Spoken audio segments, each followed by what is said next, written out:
Daud Yordan, petinju kelas dunia asal Indonesia. Daud Chino Yordan lahir tanggal 10 Juni tahun 1987.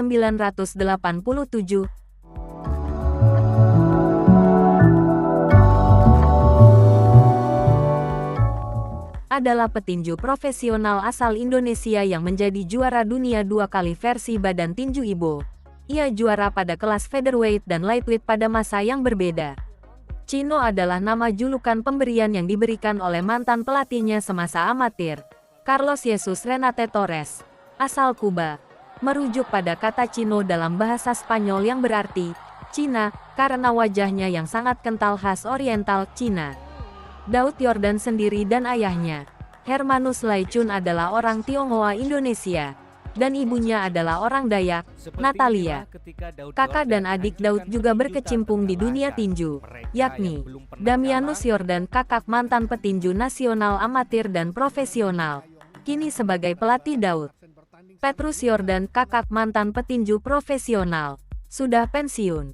Yohanes Yordan, adik mantan petinju amatir dan profesional, kini sudah pensiun dari tinju, karena menjadi polisi. Saat masih sebagai petinju muda usia, Daud yang memiliki pukulan keras dan bertanding di kelas bulu, digadang-gadang sebagai juara dunia masa depan dari Indonesia. Dan sudah sering kali media di Indonesia mengulas Chris John, juara dunia kelas bulu WBA, agar memberikan kesempatan bertanding kepada Daud Yordan. Debut di Amerika Serikat, tanggal 13 September tahun 2008, Chino melakukan debut dalam menjalani karir di Amerika Serikat. Dia mampu tampil cemerlang dan berhasil menundukkan Antonio Meza, Meksiko, dengan angka mayoritas di Las Vegas, dalam partai tambahan pertandingan Juan Manuel Marquez melawan Joel Casamayor. Chino merupakan petinju Indonesia keempat yang bertanding di AS, dan petinju Indonesia pertama yang berhasil menang di Amerika Serikat. Butuh rujukan 3 petinju sebelumnya, Elias Pikal, Adrian Kaspari, dan Anis Roga. Semuanya kalah di Amerika Serikat. Butuh rujukan, bukan itu saja. Karena Chino merupakan petinju Indonesia pertama kali yang dikontrak dengan jangka panjang selama 5 tahun oleh promotor kaliber dunia, Golden Boy Promotions. Butuh rujukan, petinju-petinju Indonesia sebelumnya hanya dikontrak untuk sekali pertandingan saja di Amerika Serikat.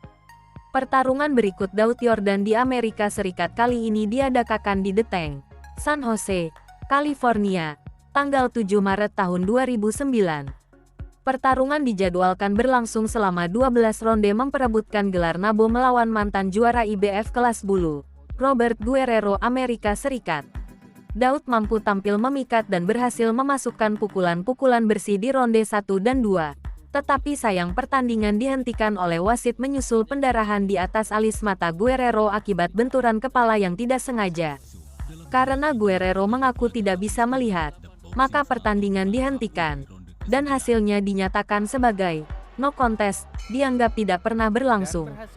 Kalah angka dari Celestino Caballero, tanggal 10 April tahun 2010. Daud dijadwalkan bertanding memperebutkan gelar kelas bulu interim versi WBA. Pertandingan tetap berlangsung, tetapi gelar akhirnya dibatalkan oleh WBA menyusul keberatan dari beberapa pihak akan gelar ini. Karena lamanya memperoleh visa Amerika Serikat, Daud Yordan baru tiba di Florida, AS 2 hari jelang pertandingan, sehingga mengalami jet lag. Bahkan menurut pengakuan Daud, dia tidak bisa tidur sama sekali jelang tanding lawan Caballero. Alhasil, Daud tampil buruk, bahkan sempat terkena knockdown di ronde 2, dan akhirnya dinyatakan kalah angka mutlak setelah melalui pertarungan 12 ronde. Sebenarnya Daud mampu melepaskan hook yang sangat keras kepada Caballero, tetapi karena gaya bertinju Daud monoton dan minim teknik, Caballero berhasil menghindari susulan serangan dari Daud.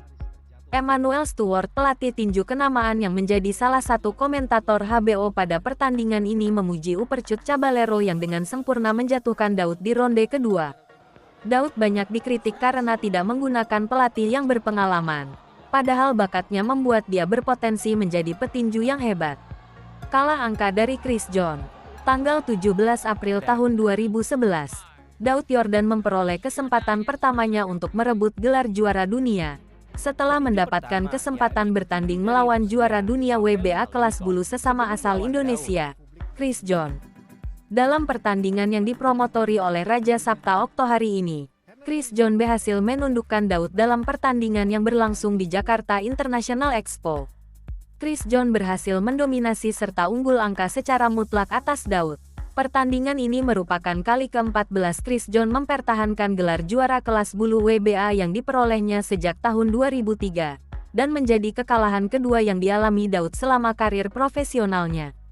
Menjadi juara IBO Asia Pasifik, tanggal 30 November tahun 2011 Daud Yordan menjadi juara IBO Asia Pasifik setelah mengalahkan petinju Amerika Serikat, Frankie Archuleta, di Australia, Rabu, tanggal 30 Desember tahun 2011.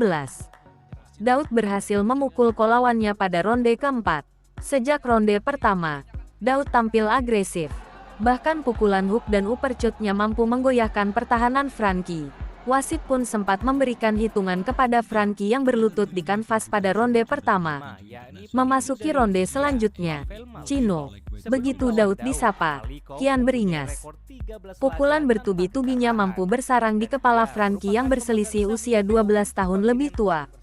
Akhirnya, Frankie, 36 tahun, tak berdaya karena diberondong pukulan Daud pada ronde keempat. Wasit menghentikan pertandingan lantaran Frankie tak melakukan perlawanan sedikit pun. Kejuaraan dunia IBO kelas bulu melawan Lorenzo Villanueva. Daud Yordan berhasil merebut gelar juara dunia tinju kelas bulu versi IBO yang lowong setelah menundukkan petinju asal Filipina, Lorenzo Villanueva dengan TKO pada ronde 2. Pada partai tambahan utama pertandingan kejuaraan WBA kelas bulu antara Chris John dan Shoji Kimura di Marina Bay Sands, Singapura, tanggal 5 Mei tahun 2012 yang dipromotori oleh Raja Sabta Oktohari dan Dragonfire Promotions. Pertandingan berjalan sangat menarik walaupun cuma berjalan 2 ronde. Villanueva langsung menampilkan gaya slugger. Daud yang menampilkan gaya fighter sempat knockdown terkena hook liar Villanueva. Sadar bahwa lawan memiliki kekuatan dan keberanian, Daud sedikit bermain lebih aman. Hasilnya di akhir ronde pertama, begitu hook kanan kiri Villanueva meleset, Daud dengan kecepatan tangannya mengcounter dengan mendaratkan jab dan straight telak di wajah Villanueva. Beruntung bagi Villanueva, bel akhir ronde pertama berbunyi. Ronde kedua berjalan lebih seru. Villanueva dengan percaya diri masih bergaya slugger, sementara Daud berubah menjadi counter puncher. Villanueva ternyata hanya memikirkan kemenangan KO. Tidak ada variasi serangan selain hook kiri dan hook kanan. Hal ini memudahkan Daud untuk mengukur ritme permainan Villanueva. Terbukti, saat pukulan hook Villanueva meleset, kali ini bukan hanya jab yang dilepaskan Daud, tetapi hook kiri kanan seperti yang sering diperagakan lawannya itu. Anehnya Villanueva tetap bergaya slugger yang monoton. Kepalanya diam, langkahnya hanya maju, dan serangannya hanya memakai hook. Begitu ada kesempatan mengcounter lagi, Daud melepaskan pukulan kombinasi ke arah rahang kiri kanan dari Villanueva. Knockdown yang terlihat brutal. Villanueva berhasil bangkit sebelum wasit menyelesaikan hitungan. Setelahnya, Daud tidak memberi ampun dan pertandingan berakhir dengan KO yang membuat Villanueva terjerembab. Mempertahankan gelar kelas bulu dunia versi IBO atas Choi Sifinpurev. Daud Yordan menang angka mutlak atas Choi Sifinpurev dari Mongolia, berdomisili di Inggris dalam pertarungan 12 ronde di Marina Bay Sands, Singapura, tanggal 9 September tahun 2012 yang juga dipromotori oleh Raja Sabta Oktohari dan Dragonfire Promotions. Kehilangan gelar kelas bulu dunia versi IBO dari Simpiwe Vetjeka. Daud Yordan kalah TKO ronde 12 dari petinju Afsel Simpiwe Vetjeka dalam duel memperebutkan gelar di Indoor Tennis Stadium, Senayan, Jakarta, tanggal 14 April tahun 2013. Pada ronde 12, Daud terkena knockdown akibat pukulan Vetjeka, sebelum akhirnya pertandingan dihentikan oleh wasit. Daud terlihat tidak nyaman dengan gaya bertanding musuh yang boxer murni. Walaupun pukulan Vetjeka sangat keras, Vetjeka sangat berhati-hati dalam melepas pukulan.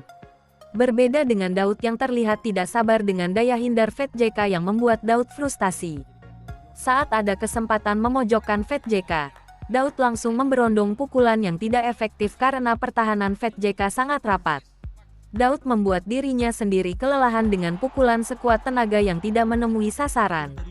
Pukulan yang dilepas Fat-JK memang tidak sebanyak yang dilepas Daud, tetapi akurasi pukulannya melampaui akurasi pukulan Daud di pertandingan ini.